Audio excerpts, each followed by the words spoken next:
Hey, Frontline fans, welcome back to Comic Frontline. And fans, you're back with me, Mike Spider Slayer, getting ready for that all-important comic book review so you, the fans, can make a decision on what comic books to buy. And today, fans, we're going to be talking about Star Wars Darth Vader issue #1. That's right, fans. Now, if you're a Star Wars fan, this is a highly anticipated book for you. This book has an awesome cover here with Darth Vader with the lightsaber held sideways, and it's just badass. And now you have Kieran Gillen as the writer here, so if you're a fan of his stuff, you might be excited for this. But if you're not, and you weren't a fan of his Iron Man run, you might be disappointed in this as well. The artwork in this particular issue, I think, is done by Salvador La Roca.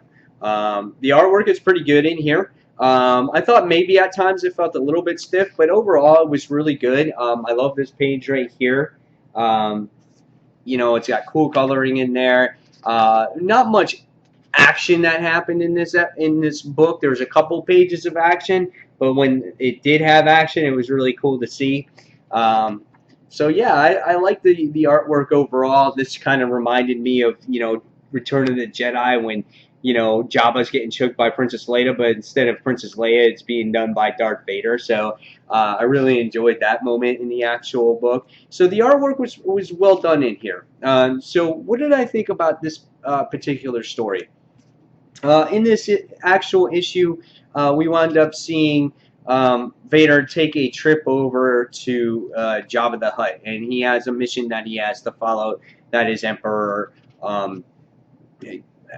gives him, and you get to see that introduction. You get to see Jabba the Hutt, and you get to see Vader, and you get to see all his other people in here, and you get to see the interactions in here and whatnot. And it's crazy how Jabba takes Darth Vader as a fool. So you get to see the introduction to that.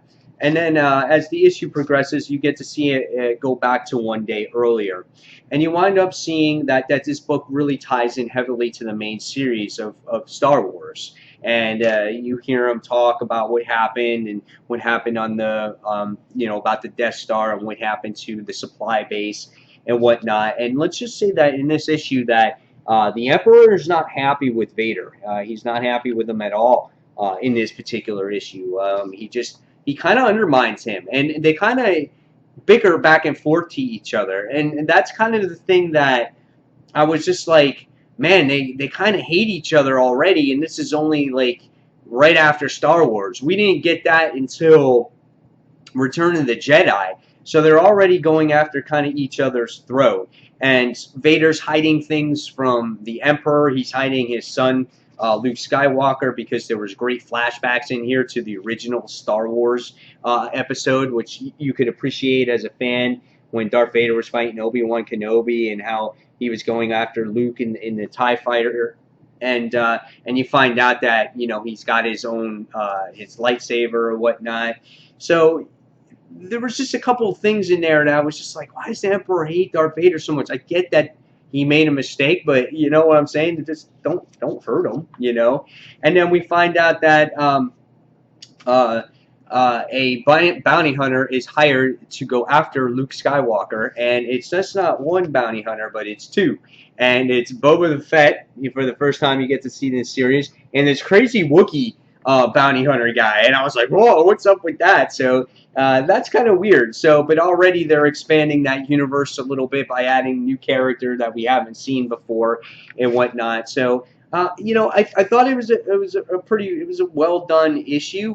I didn't feel that it was as good as the Star Wars book itself.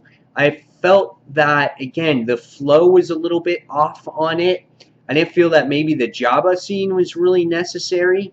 And I just felt that with Star Wars and Darth Vader, they just were added a little bit too much with each other after the events of what happened with the Death Star or whatnot. So, yeah, it might be me being a little bit nitpicky. Otherwise, though, it was a pretty solid issue, and it will be interesting to see where this series goes down the line, because if you look at the solicits, there's some more characters being introduced here, and it will be interesting to also see how this crosses over to with the main title as well. So after reading this, I'm going to give this one a 4 out of 5. I didn't think the artwork was quite as sharp. I thought the flow of the book wasn't quite there, and I felt like Darth Vader and Emperor Palpatine were just a little bit maybe out of character for me. So, but otherwise, besides that, it's still worth continue reading. I'm definitely going to be picking it up, and let's hope it just continues to improve and not, get worse as time goes on. So, guys, tell me what you thought of Darth Vader issue number 1. And fans, until the next comic book review, check out comicfrontline.com, check out comicrelated.com, and you can check out my own individual channel, Comic Book Corner 2.0, for all kinds of great reviews, news articles, podcasts, and a whole lot more, fans. So again, until that next comic book review, this is Mike Spider Slayer signing off, and thanks for watching, everyone. See you soon. Bye.